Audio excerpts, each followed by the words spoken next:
that's crazy. So I just unplugged and replugged everything in, folks. So I am beyond pleased that you can see me. Let me just do a quick test check now. If I just click on that, you should be able to see the canvas I'm going to be painting on. Let me push that up out of the way. So I'm just up here in the corner. So you should see the canvas I'm going to be painting on. You should see everything that I can see. The only thing I can't see right now, for some crazy reason, yeah, cool. Terry's telling me that you can see the canvas and everything. The only crazy thing is I can on one screen I can see the canvas, but I can't see what you're saying. I can't see the chat. And on the other screen I can't see what I'm painting. So half of it's working on one screen, half of it's working on another screen. Oh, I don't know what I'm really going to do about this. I think what I'm going to do is just paint something. I'm just going to paint something. If you can see my face, and I'll try and catch up with the chat. I don't know why the chat doesn't work, but oh hey, let's get started with something here. Whilst before this all goes up in a puff of smoke or something crazy. Let me just make sure I'm in focus here. Okay, let's just get there. Right, okay, so what have I got here for you? Well, this is a 12 by 16, one of my paper canvases that I've got set up on the easel here for you. And as you can see, all paper. It's painted with grey gesso, and I thought just for a bit of fun, I would just paint something really, really simple. It's a painting I called the Bob Ross painting Anybody Can Paint, because I really think this is probably going to be one of the most simple yet really beautiful little scenes. It's sort of just fun to do. What I'm going to do really is I'm just going to sort of set a bit of a horizon line here, so just an idea. Above centre or below centre?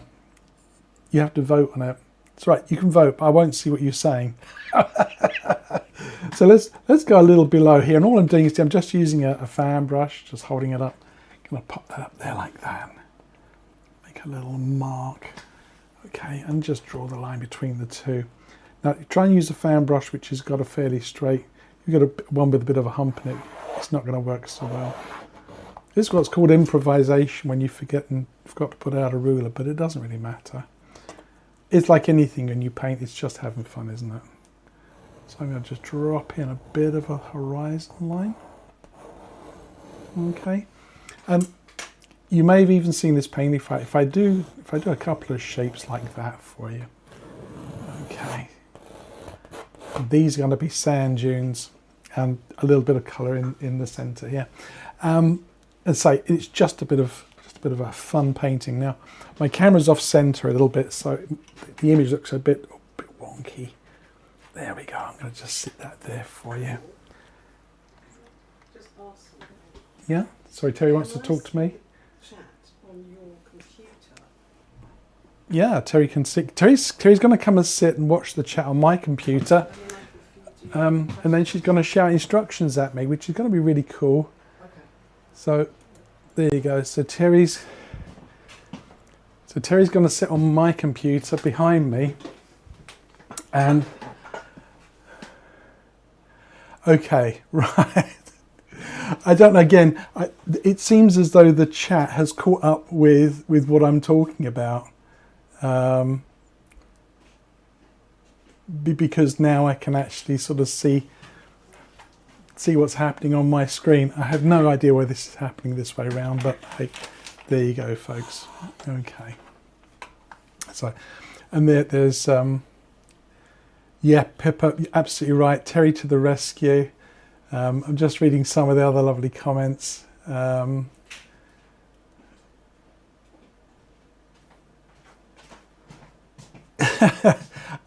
like it, Wade. My screen's come alive this side. I can now see what I'm saying. Yay! I have no clue how this is working now, but apparently it is. So your comments roll up on a screen just to the right of where I'm painting on another screen, and they're about a minute or so behind. We are the dream team, Angie. Dream team. I hope that's not a nightmare, but we'll do our best. Okay, yeah, Terry is definitely to the rescue. I hope you all have sound okay. If you could just drop me a little thank you or a little message to say that you can all hear me okay. But hopefully you can. Yep, a beach scene. So Terry's doing the moderation now. She's sort of watching over my shoulder, and she'll do some of the messages for you. Perfect sound. Thank you, Pippa. Very good sound. That's lovely. Sound and vision. You can all hear and see what I'm saying. Okay, that is really good. Thank you, folks. That's really kind. So as you see, I say everything is a little laggy and everything's a little bit sort of out of sync, really. I paint something and then I look at the screen and it all kind of arrives a few seconds later. So it's a little bit out of sync, but it's okay. We can work around that. As long as you're seeing something reasonable, then that's the main thing. Okay, so just say just my little grey canvas here. I drew the horizon line on a little bit below center. I dropped in a couple of shapes here, and this I just did this with a pencil, just dropped it on there. And I'm trying to get different levels here so that I can have sort of a high and a low side to things.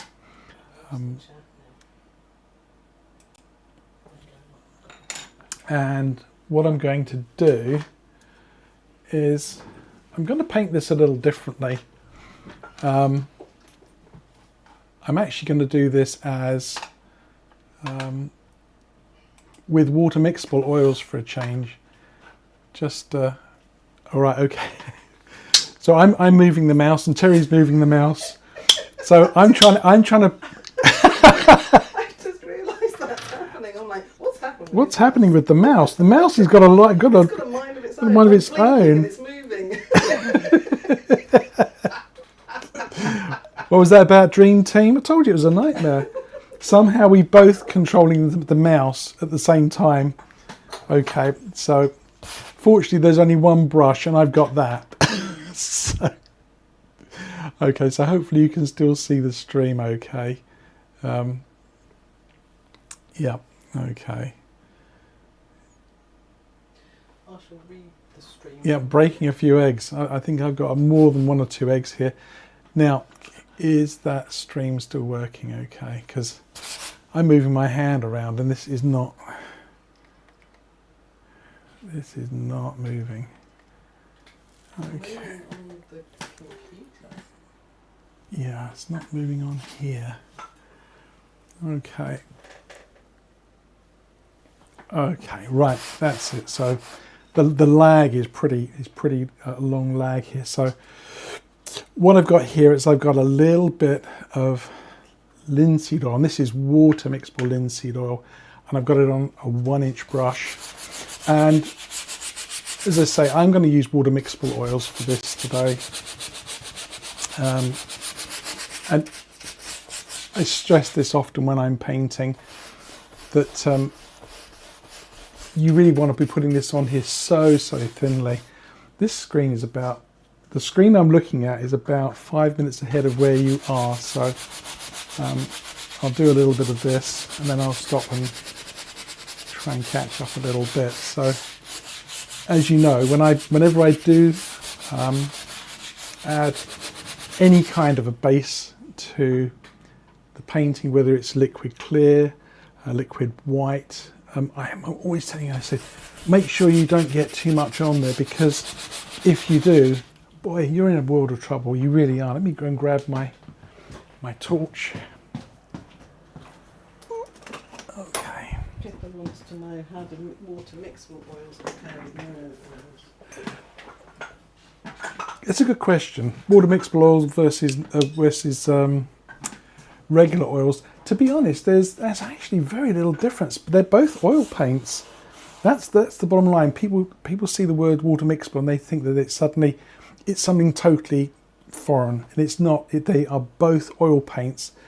The only thing is that when you're using something like a water mixable oil, the oil element that's used to make the actual paint has been designed in such a way that you can actually get it to accept some water molecules between the oil molecules. So it's a very, very, in effect, a very loose oil. Like it's an oil that sort of only binds very, very lightly. And it means that when you put water with it, if you've ever put water and oil together when you're making, I don't know, like a French dressing, and you whip it up with a fork or something, and you can get them almost to combine. Well, imagine that you've got an oil that accepts water very easily, so you don't have to do too much hard work.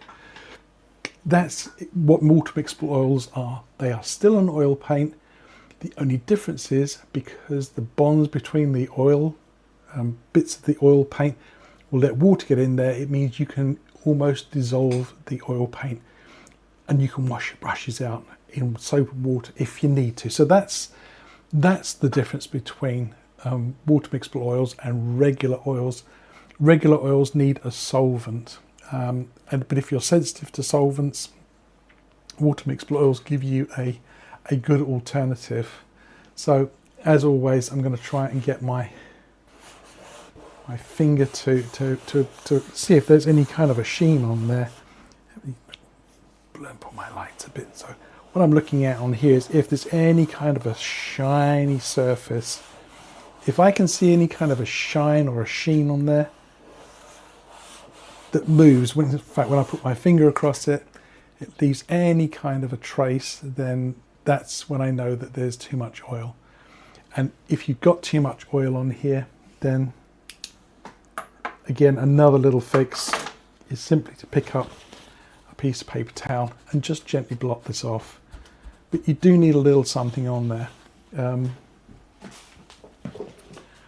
Now, because Henry, our lovely ginger boy, and Poppycat love dancing across the palette, I always have to put it away when I'm not actually painting. So I actually sort of take away the booby trap, which is going to be Henry Cat getting his feet into the paint. And you can ask me how many times he has run across the palette and then fled to the living room. And it's once or twice. The first time he did it, we had a brand new sofa, and he ran across the palette and he jumped onto the palette. He covered himself in paint, and then effectively what he did, once he'd actually covered himself in paint, he decided it was a great idea to see if he could run back through the house, across the sofa, back through the living room, and the only way we knew where he'd been was from all of the little red footprints everywhere. The whole house was covered in red footprints for about 2 or 3 hours, and eventually we managed to collar Henry, and he was in the garden busy licking his paws and getting rid of all of the red paint that he'd managed to stand in. So he can be a little stinker sometimes, but he's a lovable little boy. He might even come in and say hi, who knows. Great, so everything looks like it's in perfect sync. Can't see your face Like a murder scene. anymore. No, the screens are out of sync. So in other words, I'm now talking to the little live screen camera, my little webcam, but of course I'm a few seconds behind, so it'll catch up in a second. This is something, again, I'm not quite sure how this happens, so I'm going to have to again get into some of the technical stuff on this. But okay, so let's get back to my painting. So as I say, I've put some water mixable linseed oil over the top section, and I've taken it down to the top of these little sand dunes here, so just looking for a bit of an outline. There is very little linseed oil on my painting, and I'm going to just jump straight into some titanium white. These are all water mixable oils: titanium white, Indian yellow, red, Belgian crimson, phthalo blue, and some black.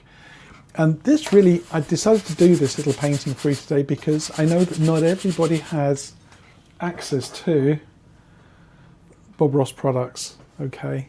Not everybody can get them easily, or they can be quite pricey, quite expensive. So, sorry about that crash, me dropping something. They can be expensive if you don't have access to them. I know everything can be bought if you've got the stream, as they call it, the river. You can get anything delivered on the river, but if you don't, or you don't fancy having a particular brand, or you want to use water mixable paints, for the obvious reason, the Bob Ross product, this product, is a regular oil paint. So if you use this and then you use water mixable oils, they will work together. All these paints, all oil paints of any sort, water mixable or regular oils, will all work together. The only difference comes is when you want to wash your brushes. If you dipped your brush in any of these sorts of products, which is regular oils, then you'll have to use a solvent because the water mixable oil paint will not dissolve out. Okay, so I hope that makes some sense to you. So it can get a little confusing. Now I'm just going to go over this piece here and hopefully you can. I've got to get back to the other screen so Terry can see what I'm doing. Okay, so I'm going to go back over this. I can just about see my little horizon line there. I think Terry's watching me from her computer now, so. Okay. And let's say, once again, you're going to put on a very, very thin, even coat of titanium white. I want my canvas just to be a little different, so bear that one in mind when you're actually putting paint back on. I can just about see my horizon line there, just about. Okay, make sure you get up to those edges, but I'm leaving this lower section completely dry. I say Terry's walking around behind me, so she's sort of keeping an eye on things. I'm just having a quick look at some of the comments here. Back to the canvas. Yeah, that's it, cool. Okay.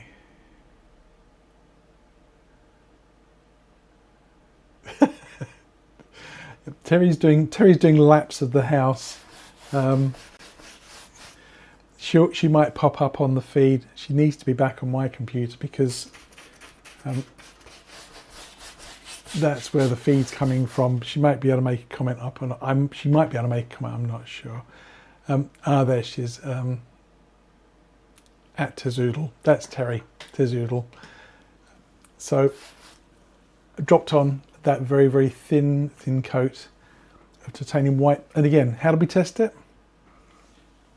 You should see me do this. I do this every single time I do a painting. I test my canvases, and I test them by dipping my fingers into the paint.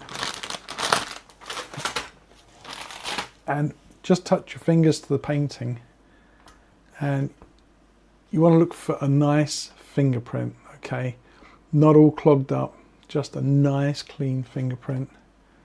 There you go. See, just enough just to make your fingers just slightly oily. If it's wetter than that, you're going to be in trouble. And I would say that probably 99% of fails or challenges for people have with their paintings happens right at this stage. It's nearly every time. It's just getting a little too much of the medium on there before you're actually going with your painting. Couple of questions for you. Yeah, Terry's going to do some questions with me. Okay. Jodie says, has anyone else had issues getting an easel that allows for edge-to-edge painting other than the Bob Ross easel? And, sorry, I'm scanning. Okay. Cheryl said her husband put nail tips on the top and bottom rails of her easel so that she could hold her canvas in place. And I'm going to say to Cheryl, put a picture of that on the community page so we can see what that looks like. Absolutely. And then see, maybe talk about the easel you've got. Yep, absolutely. So I think two questions there. Sorry, I've switched back to the other camera. it throws Terry into a bit of a tailspin when I switch cameras because she can't see the comments anymore. Okay, so I switch cameras backwards and forwards. This is very interesting. Okay, so Terry's back on her screen again now. Yeah, the easel I'm using here, this is a very old easel actually. I'm trying to remember what it's called actually. It's called Test Right, and it's an aluminium easel, and I modified it by, let me just take this out of here. If I just take the canvas out, and if you can see that, I hope you can see that. The top and bottom here, you see there are like little stops, little aluminium stops. So what happens is that my canvas is actually gripped on the very, very edge. Okay, it doesn't actually sit back against here. It actually just grips on the very, very edge, like so, and press down and it kind of gets spring loaded. But the little screw idea, if you've got a wooden easel, is perfect. In fact, that's how I modified about 50 easels for the Bob Ross company when they were doing teach training in the UK. I put wood screws in them so that you can basically, the canvas is actually pinched on the points of screw heads, top and bottom, and it means the canvas will float effectively on just 4 little points. So that's a perfect way of securing the canvas, and it means you don't have to really work too hard. It's got it really tight. Okay, what was the other question I had to ask? So it was to ask, I think it was Cheryl who said her husband put nail tips on the top and bottoms of her easel to hold the canvas in place. So if she could put a picture of that on your community page, we could all see what that looked like. Absolutely, that's a grand idea. Yeah. Any clever ideas for securing canvases to easels? We all want to see how you do it. I'm sure you've all got some really fancy finagly ways to do it. And Jodie, if you've got a tiny easel, it's okay. You don't have to have one of these great big studio easels. Just a little desktop easel, that works absolutely fine. I mean, as long as you can support a canvas, hi everybody, Terry's giving you a wave. As long as you can hold the canvas steadily and firmly in place, that's all that really matters. It's just to make sure that you can actually hold the canvas in place. That's the main thing. I'm switching backwards and forwards here between screens again. Okay, so I'm back on my regular canvas here again. So okay, so you didn't quite see those stops there, did you? That's okay. Let me take that out again. So okay, I forgot. So here's the little stop. So here's the edge of the easel, and here's the little metal stops I put in. They're just bits of U-shaped metal, and literally it just grabs the edge of the canvas. It just sits on that edge, and you just press down and it's got it. But points of screws, they work great. Good. I think we've exhausted that topic now. I think I've talked that one to death. Okay. I think someone's doing a course and they're very, very pleased that oh gosh, sorry, I'm going to have to quickly use the mouse for a second. Yeah. Nick is doing the classes. They're all very pleased about that. Oh, yeah, Nick Hankin. Right, so you've been training with Nick Hankin. Nick, lovely guy. Have never met him in person. Have emailed him and spoken to him online a couple of times. Great presentation, really nice tutor. And Pippa, you've done the fundamentals course now twice, once in Florida and once in the UK, and you know how much fun it is. So yeah, I mean, I almost wish I could turn the clock back and start over again, because it was so much fun to do. Okay, let's get some colour on this canvas. So after you've put your liquid, you put your white on there with your linseed oil, so you've made your own kind of like a faux liquid white. You always want to make sure you give your brush a little dry clean. Okay, a little dry clean.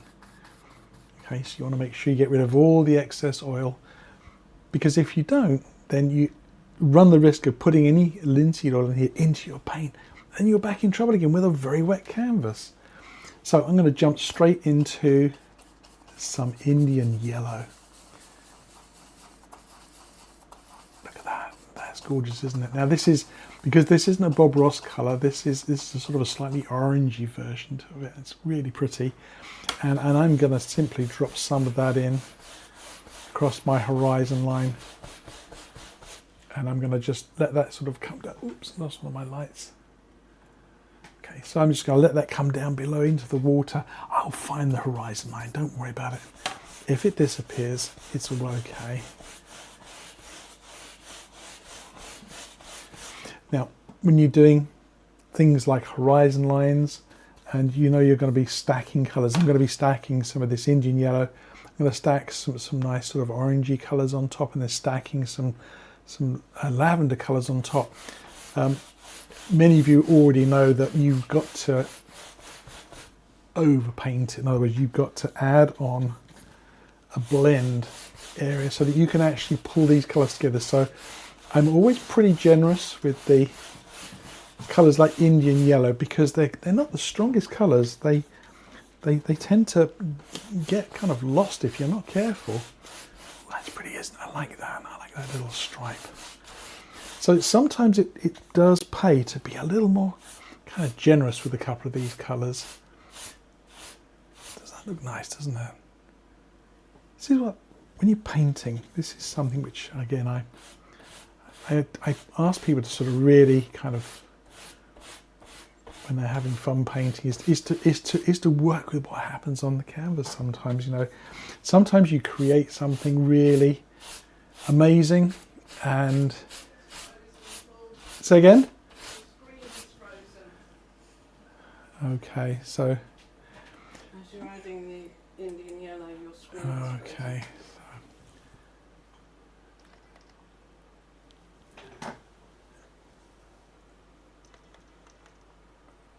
Okay, so Terry tells me my screen has frozen.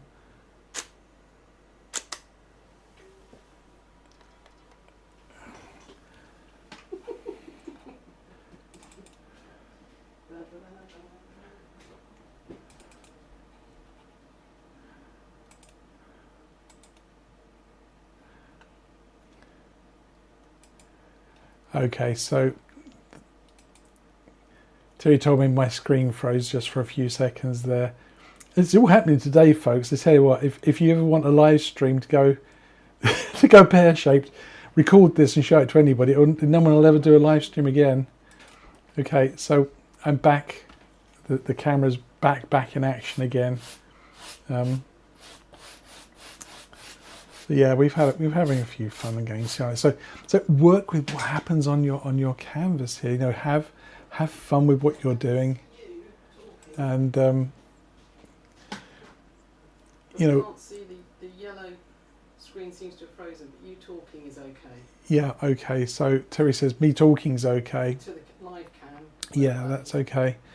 Because this is out of sync, seems to be working sort of like minutes apart. I don't know why. So hopefully you can. And I think it's an excellent broadcast. I have no clue.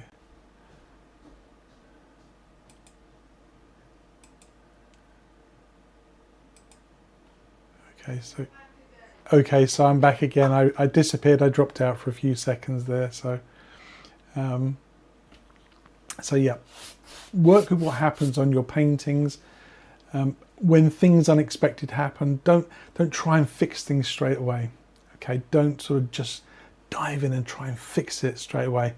You're going to pause for a few seconds here whilst the stream catches up. That's all that happened there. Is it just sort of lost its way.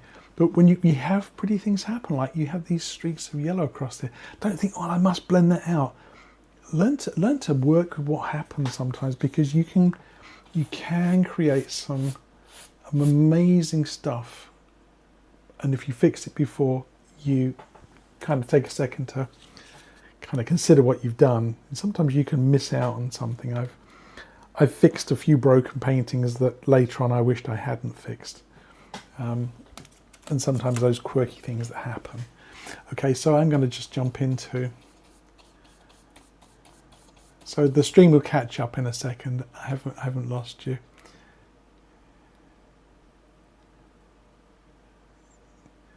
I see I've got a long way to go to be a true fan of these folks. That's okay, Wade.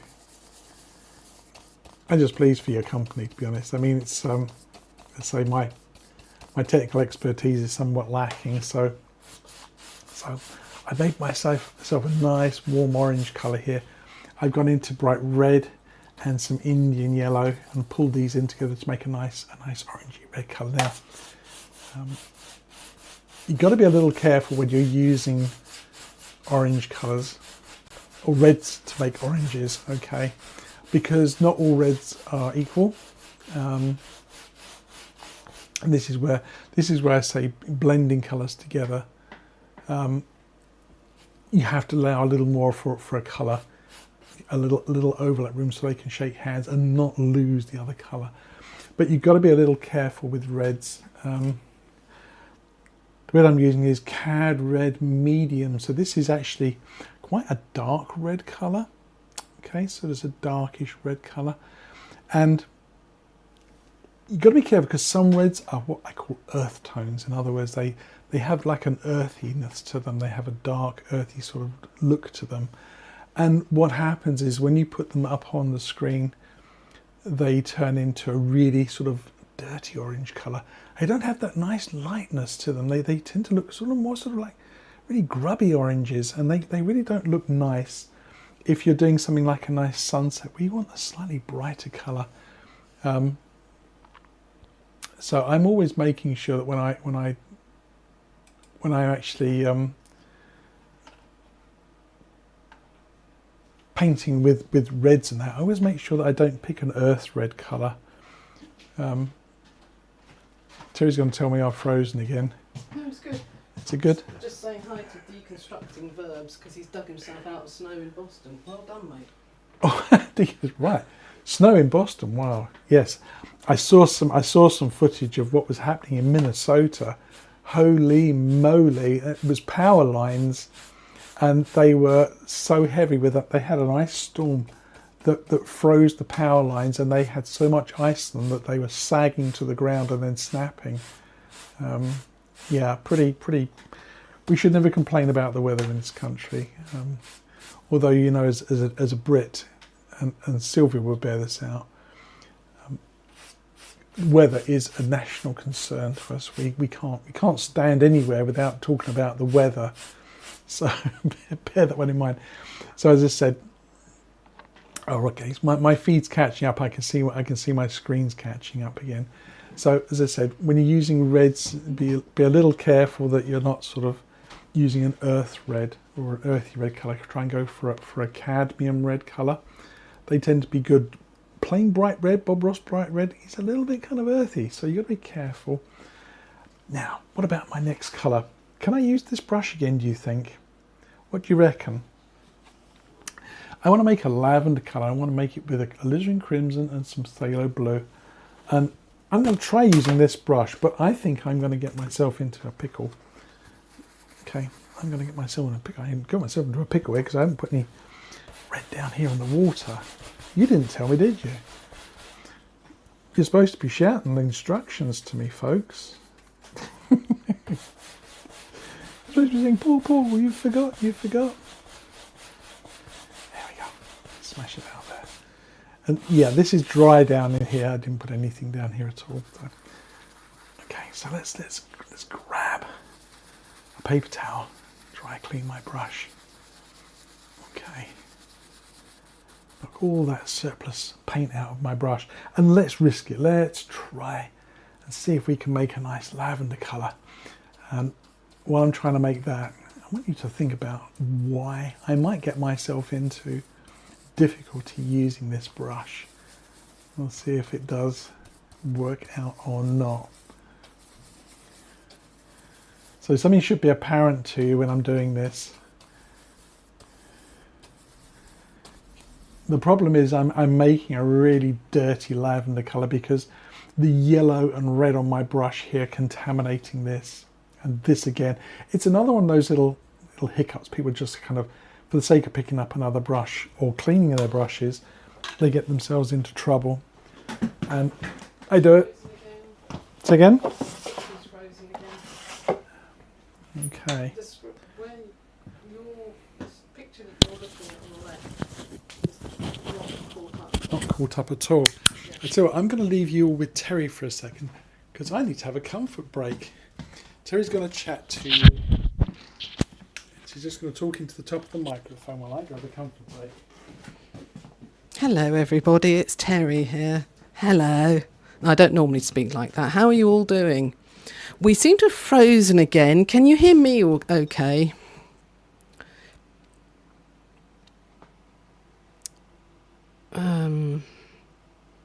Yeah, got it. We're frozen again. I know the picture's frozen. I don't know if... Can you hear me, Terry? I know, it sounds like a very high picture. This is Paul with a really high voice. No, not really. Hi everyone. Hi Pippa. Hi Cheryl. Hi Ulrika. Hi Wade. Hi Angie. Bridget. Hi. Thanks Deacon. Hi Darla. Just the image is broken. Yes, I know. I'm hoping that either Facebook or Tinternet will catch up with us at some point. Hi Fluke. Hey Steffi Ray.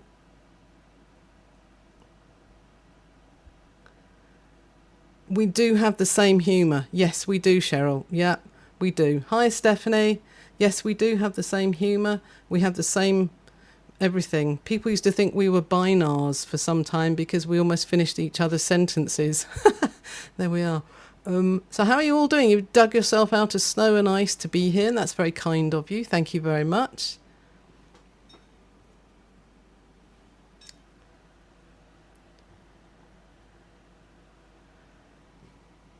Easel Do It Studio. I like that. Easel does it. Nice.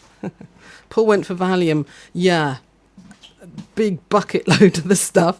He's been trying to get all this to work for like nearly a week now. So, you know, it's just perfect that whatever the internet gods are doing right now, they're just putting their feet up and just laughing after all his brilliance. So there we go.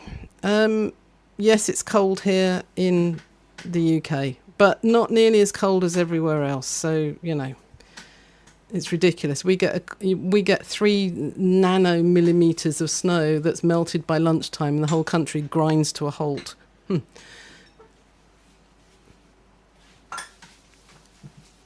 want to go back and do something? I'm sure they're bored of listening to me now. Well, I don't know. You might have to fight me for this microphone now. Okay. Terry's got... Terry said to me, make me a moderator. She said, I've got the badge ready. And she said, it's got FAFO written on it. I'll let you figure out what that means, but... Hi, Nigel Downer. No, you're not a jinx. It just is what it is. Okay. So... Hi, Lindy. Lindy too, yes. Fluke is her middle name. Is her maiden name, yes. Yeah, Lindy. Lindy from South Africa, so she's come a long way to see us. So, the same humour. I tell you something, Cheryl. If you spend any amount of time in my company, you got to adapt. That's what I say. You've got to adapt. And mine. And the other way around. Yeah, we're both. Do something with the screen, Paul, just to see if it's frozen or not, because I'm not sure. I can't do anything with the screen while I walk away from it because it's about a minute and a half, 2 minutes behind what I'm doing. Just wave your hands around. So I'm going to wave my hands around. And see if it caught up yet, because my computer's completely different to what you're looking at. So I'm thinking the screen is frozen again.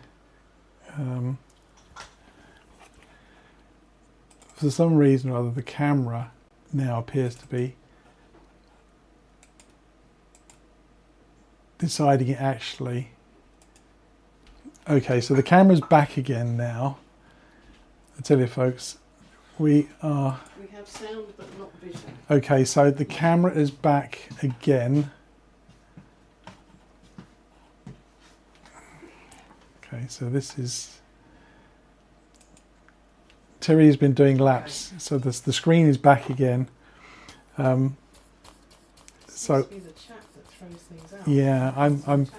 what I did there, folks, is I just dry cleaned my palette. I got rid of that grubby purpley colour I was making here, and I've got myself a fresh clean brush, and look at that colour.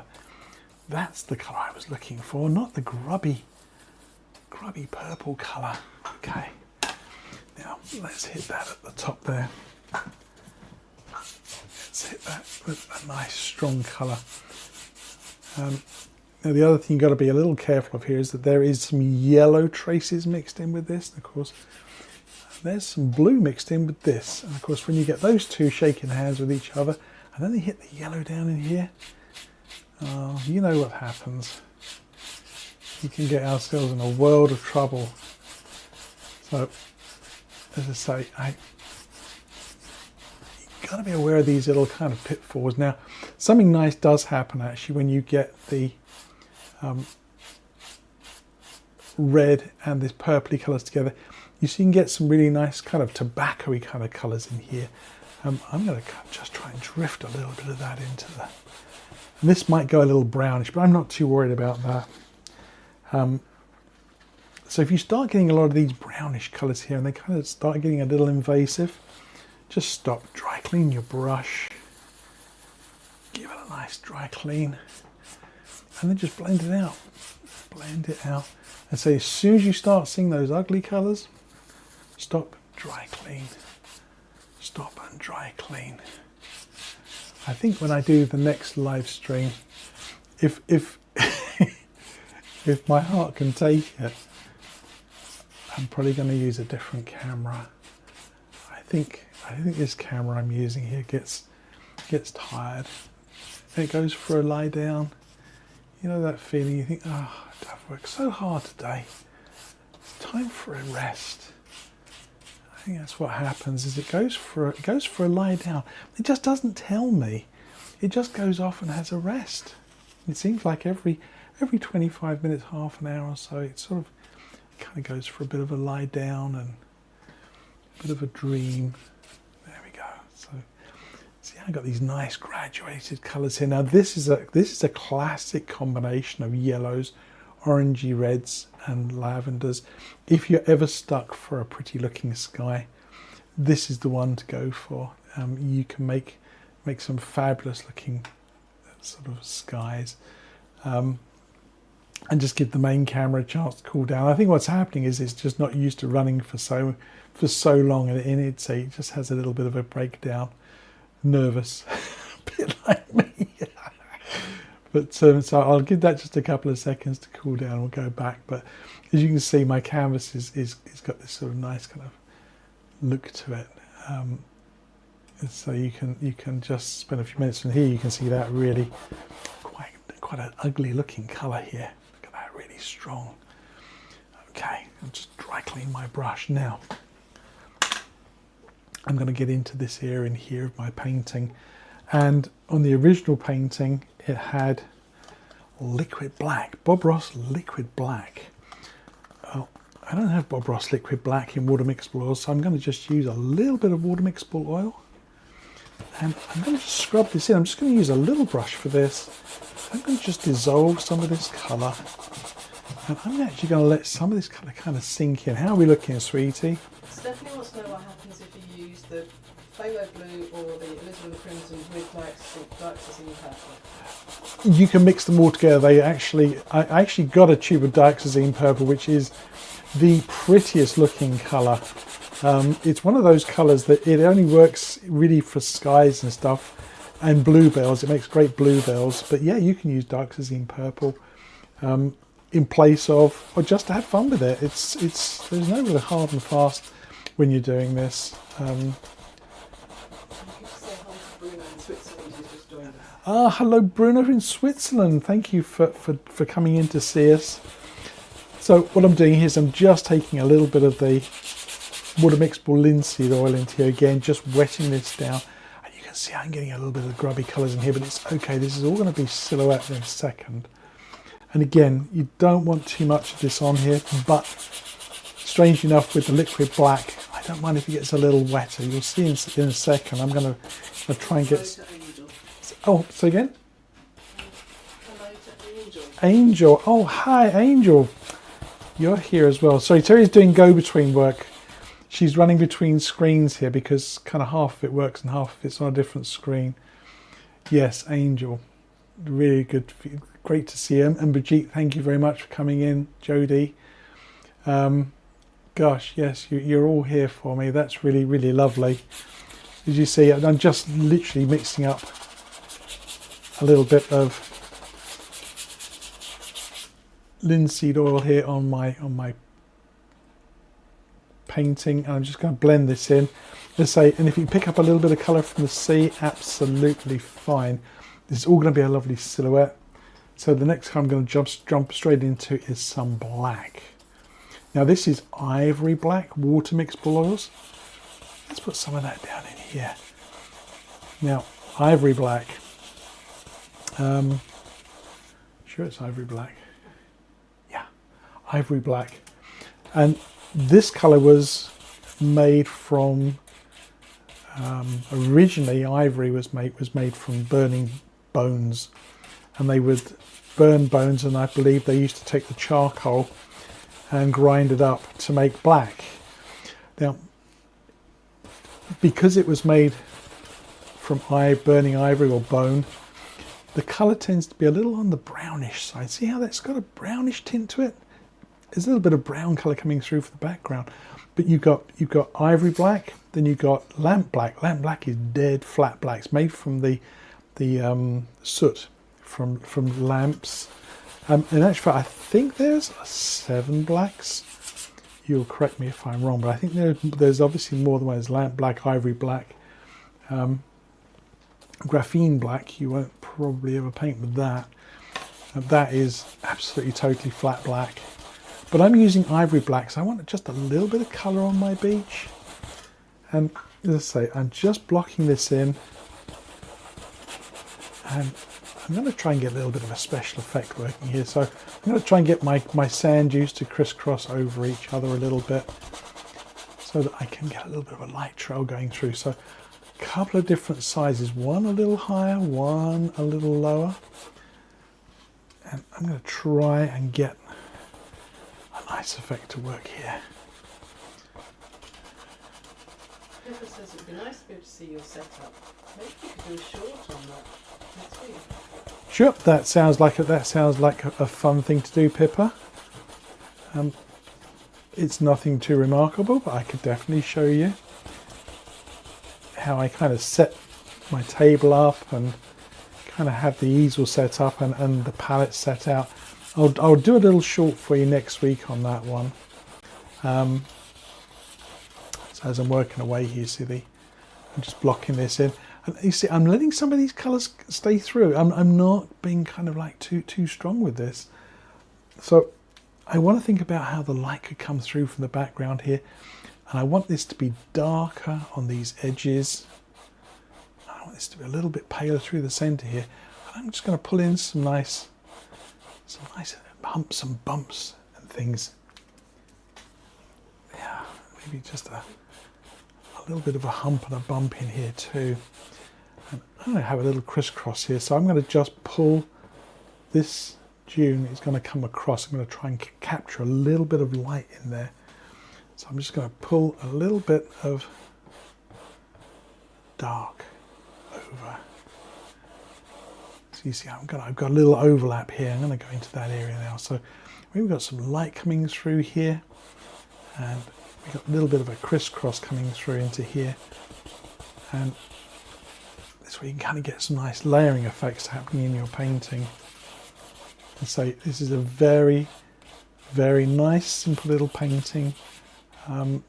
The sort of painting, if you've taken a break from painting for any length of time, if you've walked away from your easel for any length of time and you're taking a bit of a break, and you know what happens, a day turns into a week, into a month, the next thing you know, it's been like 6 months since you picked up a brush, and you're kind of feeling rusty, that you kind of like lost your touch with a little bit. This sort of a painting, which I think is something you can just sit and paint quite comfortably, is a great way of getting back into painting. And you want a bunch of these little paintings, and it doesn't matter whether you paint it once or 100 times, it's a great warm-up exercise to get your eyes, your hands, the coordination going is what it's all about really. It's sort of making sure that you sort of keep your hand-eye coordination going. Peter A. Paints. Well, Peter, welcome from Australia. Lovely to see you in the room. Terry's doing sterling services. She's running up and down the hallway to her own computer. I just have to keep flicking backwards and forwards to make sure the stream hasn't stopped again. That's all good. So we appear to be working still. So, but as you see, I'm just going to overlap these a little bit. Somebody wanted to know which cerulean blue you were using. Cerulean blue. Okay. If I do use cerulean blue, it is it's usually the Winsor & Newton cerulean blue. I've picked up cobalt blue here by mistake, but yeah, I use the a Winsor & Newton cerulean blue. I like that a lot. In fact, I like cerulean blue as an alternative to the phthalo blue or Prussian blue that Bob always used.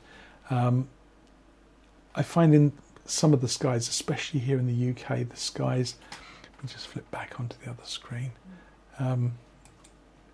I find some of the blue colours we get here in the UK are not phthalo, and they're not Prussian particularly.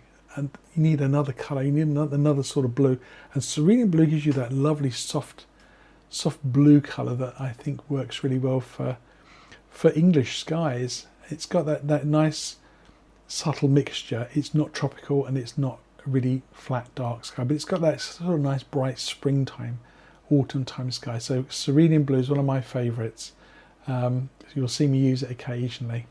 Okay, back to the canvas. Okay, I'll turn the comments back on so Terry can see what's going on. As you can see, I used that shadow here and I used the highlight there, and I planned a little ahead here, thinking if I had some light getting through there, I would actually do something with this. What have I forgotten to do in my painting, folks? You're not keeping very good charge of me. I'm getting out of control here. I need to put some light in my sky before I go much further. Maybe some ripples on the water here. Hey Paul, I've got a really good idea. Good idea. Some light in the sky and maybe some ripples on the water. Do you know what? Yeah. I think you're spot on. It's a good idea, isn't it? Terry's got the right idea. So I'm going to get my favourite brushes out. I have a few of them spare. I always have these handy. I'm going to get a little bit of paint on my finger. Now, this doesn't need to be white. In fact, I would say don't use white. Use a dirty white colour. Use an off-white colour. Okay, just a little bit of grubby white. And the horizon line's in this little light patch here. So kind of think about not having the sun quite central, but a little over. Up here to the left, against this nice orangey colour here. Put a little bit of a suggestion of light in the sky. What do you think? Bright enough? Stand back and have a look. I don't think that's quite got it. The nice thing is if it doesn't work out and you kind of got it in the wrong place, you can, because I didn't go too crazy with it, you can use another favourite blending brush, my finger again. You can blend it out and you can have another go. Ah, that's a little brighter. Just a little brighter. There we go. Keep it nice and round. Nice and round. Just go a little bit brighter. Just a hair. There. Hold your breath when you do that. Try and keep it nice and round. Nice and round. If it gets a little out of shape, you can always get a little fan brush and give it a little bit of a sideways swipe. Yeah, frozen. Say again? I think it's frozen. I think it's frozen again. Okay, I'm going to switch back. Okay, yeah, it looks like it's frozen again. I have no idea why this keeps freezing, folks.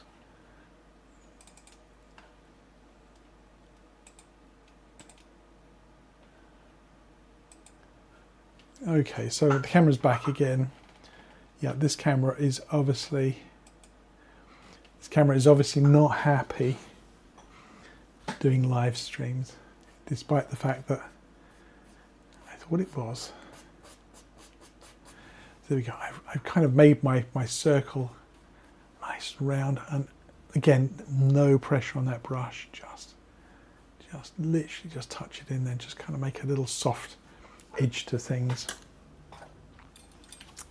And I'm going to go into some titanium white.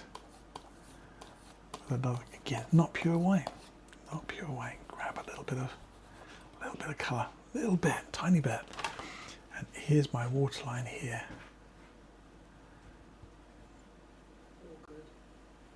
Yeah, drop that back in. Make sure you get that nice and bright.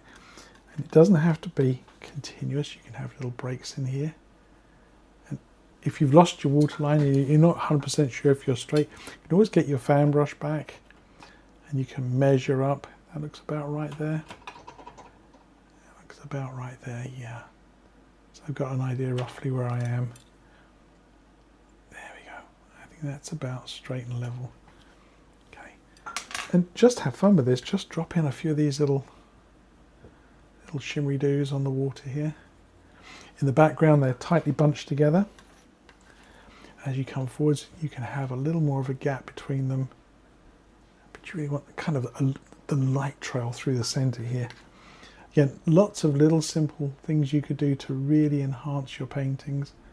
So brighter in the center and a little broken at the edges. I can fix my sand dunes if I get a little crazy there. There we go. Just kind of go across the edges. Some nice little ripples. Maybe something a little brighter through the center here, just to kind of give a little bit more an idea of a little wave. There we go. Something as simple as that. Look at that. Is that pretty, isn't it? And this is the joy of painting, is that you can do something really simple. It doesn't have to be a big grand painting every time. And I know it's tempting to want to go straight from sort of like, you know, my first painting straight to like the gallery size canvases, and you kind of want to go crazy on it, but it can be a challenge. It can be a challenge when you're kind of starting out, just to want to get into the big canvases really quickly. Or you can be sometimes the other way around, so you almost like you don't want to get out to the bigger canvases. But okay, so we got some nice little ripples on the water here. If they look a little bit chunky monkey, then pick up a fan brush, something nice and soft, and just give them a light swish. There we go. I think Terry's coming back to tell me things are working still. I think it should be, yeah, the camera's still working, it's okay. Yeah, that's good. I'm just switching backwards and forwards here, keeping a check on the stream to make sure it's working okay. Okay, so there's just a couple of little light strokes, they just kind of smooth it out. Then you can come back in here and fix in this little bit of sand dune. Just scrub that back in. There we go, we can fix that one too. There we go. Simple as that. Just a nice, easy little fix. Now, time for a liner brush. Let's put on some nice little sea oats, I think they're called. Where's my brush gun? There it is. Okay. So I am going to jump into a little tiny drop of the linseed oil here with a liner brush. This is a synthetic one. This is actually made by a company called Dick Blick. It's an American brush. Synthetic. I love these little synthetic brushes. They're super reliable and they last a long, long time. I find natural bristle brushes sometimes are a little bit temperamental, I have to say. So yeah, when you're looking for a liner brush that is very reliable, something like this golden Taklon brush can really be a lifesaver. I do like natural bristle, but say these tend to work really well. So, and think about now about kind of doing some nice sort of foliage at the side here, and top tip here, folks. I'm going to make a real blunder here. Okay, not too far of a blunder, but it's that kind of everything looking like it's all sort of heading for the center here, and it can get a little bit kind of everything just tipping into the center. It can get a little bit quite crazy. So you have to think also about putting in some ones that kind of go in other directions too. Okay, so don't fall into the trap of always going into the center. I like to come down into here. Let's get it a little tighter. Whoopsie. There we go. So I like to get in a little bit tighter sometimes with the camera work, so you can see I'm kind of really starting down here in the sand dune. So make sure you kind of pick up a little bit of that colour down in there, so they don't look like they're all kind of stuck to the edge. I'm hoping you'll put seagulls in because they like your seagulls because they're not perfect aliens. Oh, you want some seagulls, right? That sounds cool. Yeah, it sounds cool. I was just thinking, actually, Terry, if you wanted to watch me on your tab, you could probably watch me on your tab. Stop with the good ideas already. Okay, I just had a thought. Now you have a good idea. Fantastic. Run this hallway for the last hour and a half. Yeah, now you have a clever idea like that. No, that's actually rather brilliant. Next time we'll do that. Next time Terry's going to sit with her tab, and she's going to luxuriate on a chaise longue as I try and paint and keep everything moving.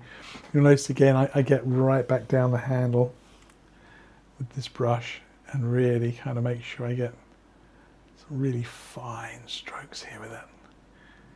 Yeah, you see it coming out of the sand dune there. Looks more natural than sticking them on the edge. And clump them together, you're going to get a nice little bunch of them there coming out. You have a few little curvy ones. Yeah, there we go. And you can detail these sand dunes to your heart's content. I'll try and keep my hand out of the way. And some of these taller ones, you can put some little, they got like little seed heads on them. They're called, I think these are called sea oats. Some of you clever people out there will know the names of these things. I think they're called sea oats. And you want to say just group them together here. You notice invariably I work from the bottom up because I can lift off with a nice little flourish. I find if I tend to work from the top down, I tend to land with a bit of a thump, and you end up with something really heavy like that. And I know I see that on my paintings now and then. I see that really. So what can you do with something like that? What's the fix? How do you come back from something like that? You know, when you put on a really kind of heavy one, because there is something you can do. Now, some people might try and fix it. They might rub that out and start kind of diving in there and trying to repair it and do all sorts of crazy things to it. And what happens is it just kind of gets out of hand, doesn't it? It kind of goes a bit mad. But what happens if you put something on the other side which also looks a little on the heavy side? Now suddenly you've got a little more balance to it. Suddenly it doesn't look quite so obvious because you've got maybe 2 or 3 of these slightly heavy ones in here. You can say, well, maybe they're supposed to be like that. Maybe they're designed to have a few heavy ones in here as well. So the way to disguise something is to give it some friends, and so it's a good disguise to actually sort of make things look a little heavy around it, so that it actually looks like they're all supposed to be like that. So there you go. That's my fix, is to give it a few friends that equally look a little on the heavy side. Now you kind of don't see it so much because there's other ones for you to look at. Maybe it's a different sort of plant. There we go. So I think this is all working quite well now. Let's go back. Somebody wants to know what size Tactile brush you use. Okay, so the size of the Tactile brush I'm using is... Terry can't remember who this... Okay. Do you know what the size of the brush is? I can't see because the piece of paint where it is chipped off from years and years of use. I couldn't tell you what the brush size is. It's size skinny. It's skinny. I can't actually see the number's actually worn away. It's is a Dick Blick Golden Tacklon 2063 made in the USA. That's all I can tell you about that brush. It's similar to the Bob Ross brushes.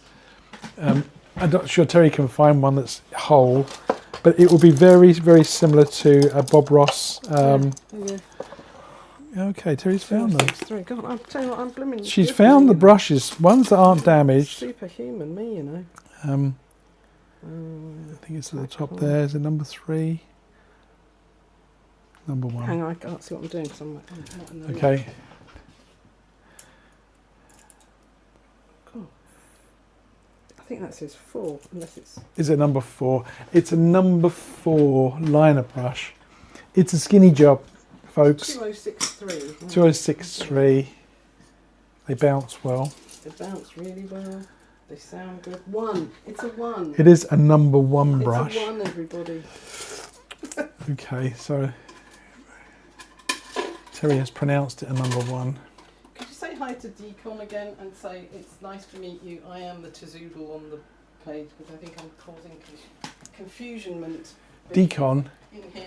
Oh yeah, deconstructive verbs. Okay, hi deconstructive verbs. Yeah, Terry's my other half. She's the one running about doing, kind of trying to keep this all happening, whilst I'm the one trying to do the painting. I'm just trying to make sure the camera doesn't freeze at the same time. I'm definitely going to be using a different camera next time. But that's it. We live and we learn, don't we, folks? That's what it's all about. So yeah, put on a bunch of nice little grasses in here, and really kind of make some nice sort of details into here. Now you can increase the detail in here quite easily. I'm going to just use my little flat brush here. These are just little 1/2 inch flat brushes. They're cheap as chips, as cheap as crisps. Okay, very, very cheap brushes. These I think these were actually given to us. I'm just going to take a little bit of that white, make a sort of greyish sort of colour, and you can kind of make a little pathway through here. You just need a colour which is just a little lighter, so it's a little brighter here where the light's coming through. Okay, so you just kind of catch that. And just think about putting in some nice little dips into the sand. You just need a suggestion of light here and there, but it doesn't need to be too bright. Just a little suggestion of something. It doesn't have to stay in the dip. You can have them going up the sides a little way. Grab a little shadow from there. Grab a little shadow from there. You can kind of create some really lovely effects in here. Maybe some sort of shadowy looking dunes. Here we go. I thought just a lovely little painting like this could do so much with that. The more you play, the more you see what you can do. Bob used to get really excited when he would paint.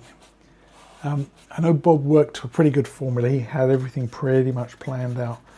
But occasionally Bob would have the happy accident, and he would see something in his painting and he would jump on it and make it happen. He would say, "Oh, I see something."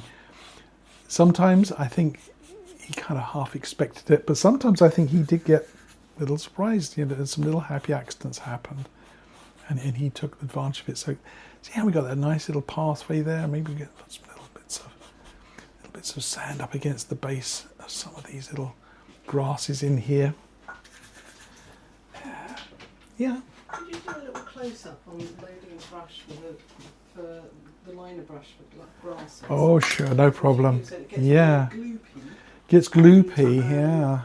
Is it better to use oil or thinners to do the grasses? You know something? I'm actually using linseed oil to do my grasses. You can use thinners, obviously, but the challenge with thinners is that obviously the thinners evaporates pretty quick, and your paint turns quickly into sort of dried paint. it dries too quickly. So with a little tiny drop of oil on my liner brush, okay, I'm going to get into my palette here and just kind of give it a little bit of a swish around. You just want to turn some of it into like a nice oily paint. Can you see? I hope you can see that okay. And the trick here is just to lay your brush on its side and just roll it through the paint. Okay, now here's something you want to try and avoid doing, okay, which is I call this wringing out the brush. When you do this a bit too much, what happens is that you just squeeze all the paint out the brush. So you see what's happening here? I'm just dumping all the paint back on the palette, and I've wrung my brush out. There's not enough paint in here. So always load your brush by just laying it on its side in that nice oily paint and just rolling it through, and just rolling it to a nice point. Okay, this really loads the brush up with paint. So there you go. That's my top tip for loading brushes here. But you're right. Spend time kind of loading those brushes really well. Again, it's one of those little top tips, I think, that occasionally we rush these little things, don't we? You guys are probably fed up with listening to me yap. So I'm going to just pull back a little bit. I think you want to see me do some seagulls, didn't you? Some little seagulls, not the M-birds, not M-birds. Let's find a little brush. Let me find a little brush. Oh, I should have had a seagull brush ready. There we go, a little seagull brush.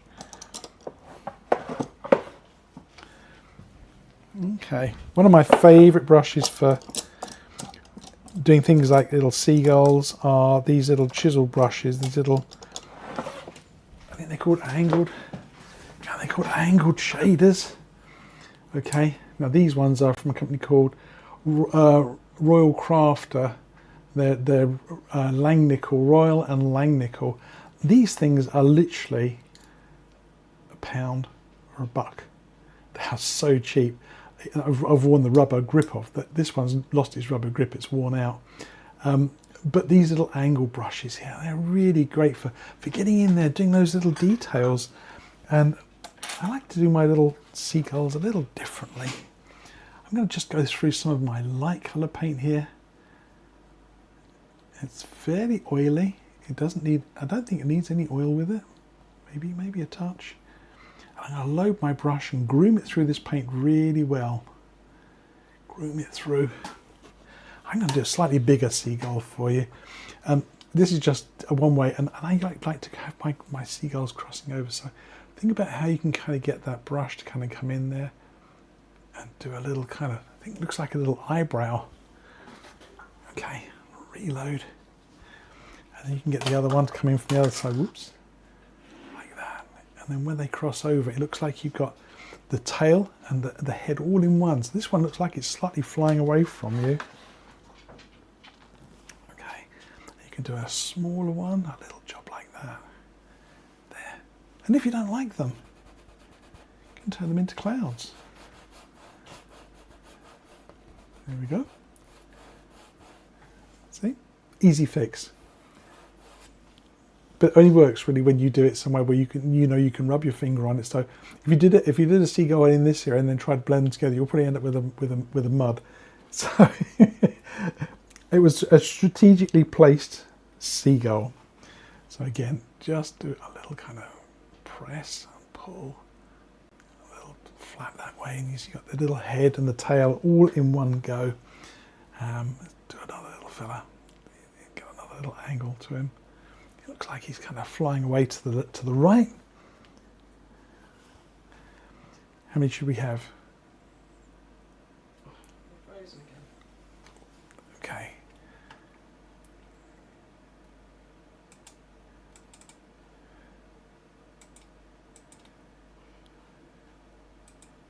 Okay, so I put on a third one. So you didn't see me put the third one on. The camera froze. Let me rub that out. Never let it be said I shortchange you. So there's my three seagulls there. They're kind of wheeling around the sunshine there in the distance. Now's the chance to sort of look at your painting and make any little subtle adjustments. What do you think, looking at my painting, would you do? What would you change? What would you increase? What would you look at? There's one thing I think is pretty obvious, is that my sunshine isn't quite up to snuff, is it really? It doesn't look bright enough.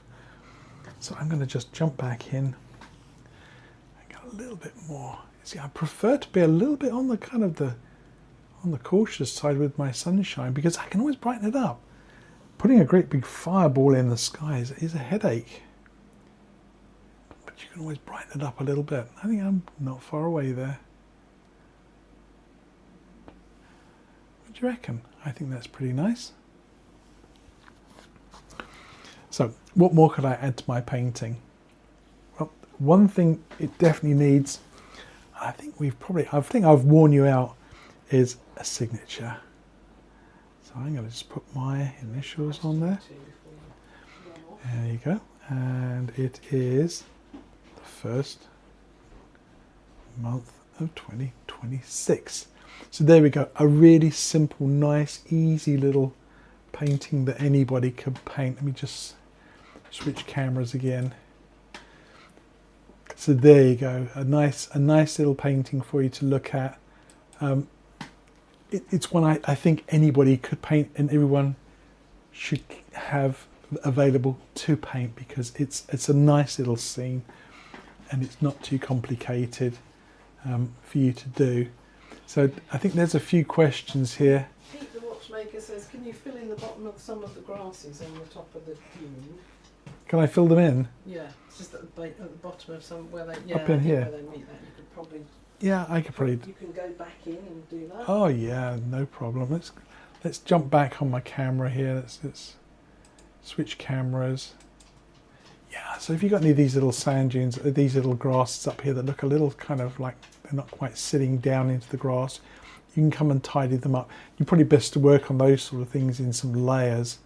So you sort of do a few, then do the little tidy up, and do a few more. I was kind of just jumping ahead there. There we go. Let's just kind of touch those up a little bit, and some of these look a little bit bumpy as well. And for a few people, deconstruction verbs and other people have mentioned, how do they find you? Well, a couple of things. Do you sell your paintings? Do you have a website? And how do you get to post things on the community page?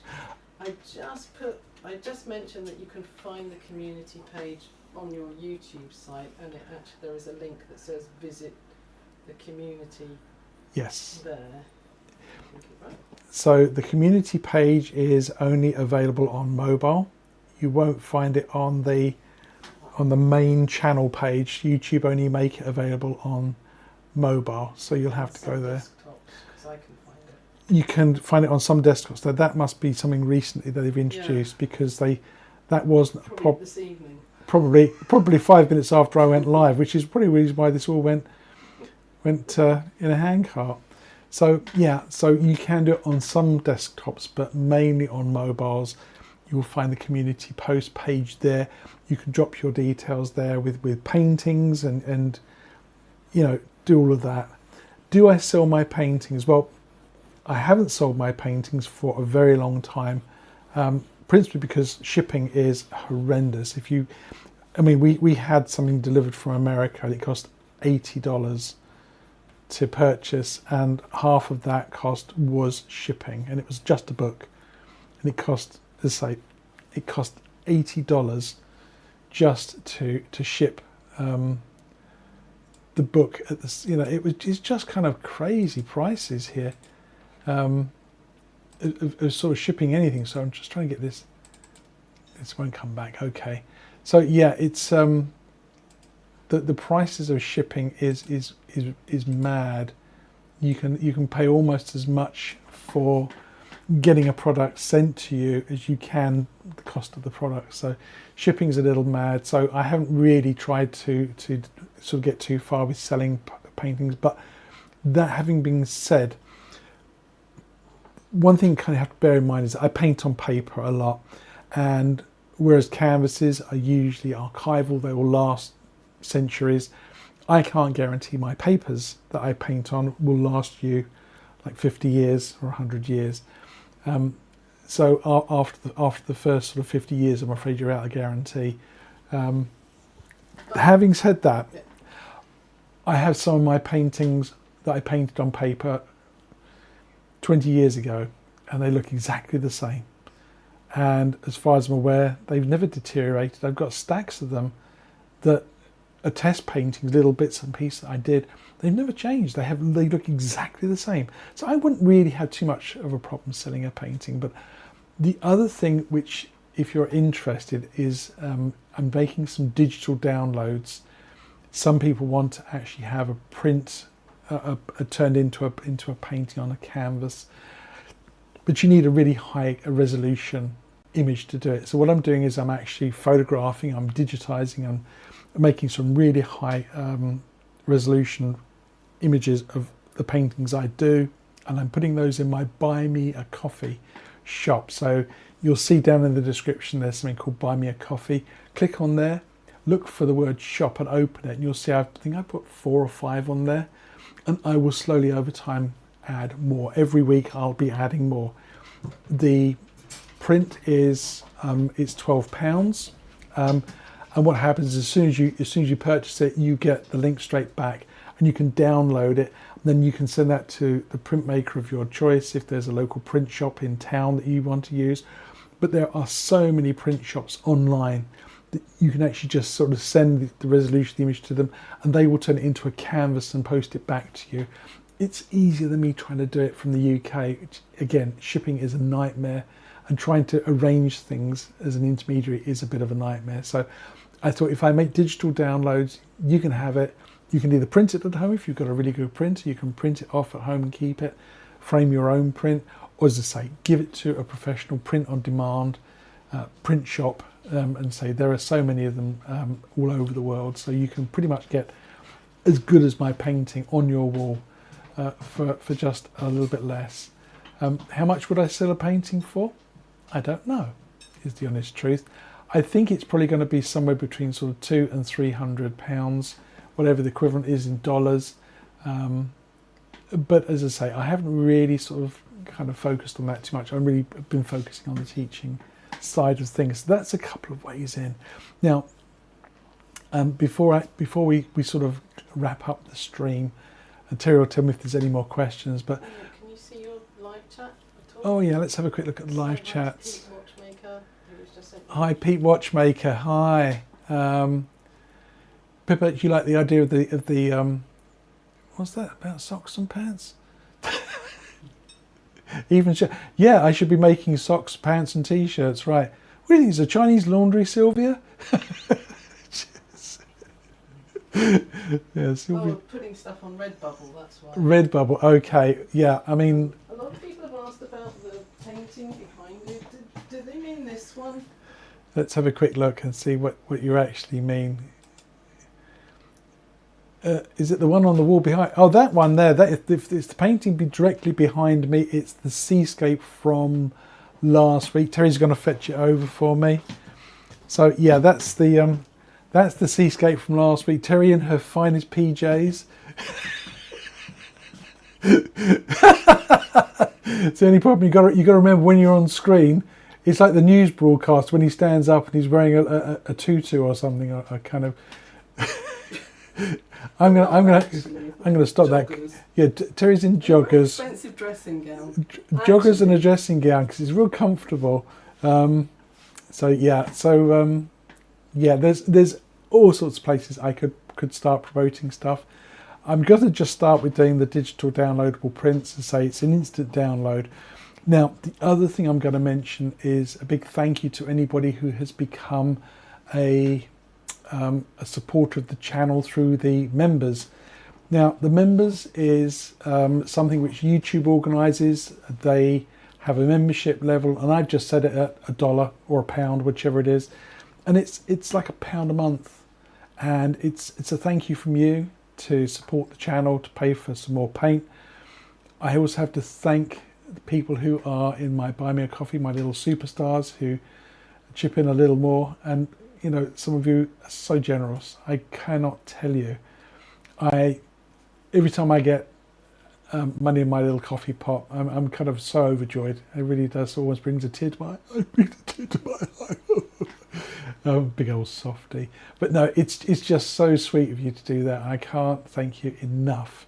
I will try and work out something for people who are regular contributors. I know one or two of you have been stuck with me for a long time. So I will sort out some rewards in terms of some digital downloads for you. But yeah, if you can afford it and it doesn't break the bank and you want to, then buy me a coffee is a great way to support the channel. So the memberships is another way to support the channel, because it's just, say it's just £1.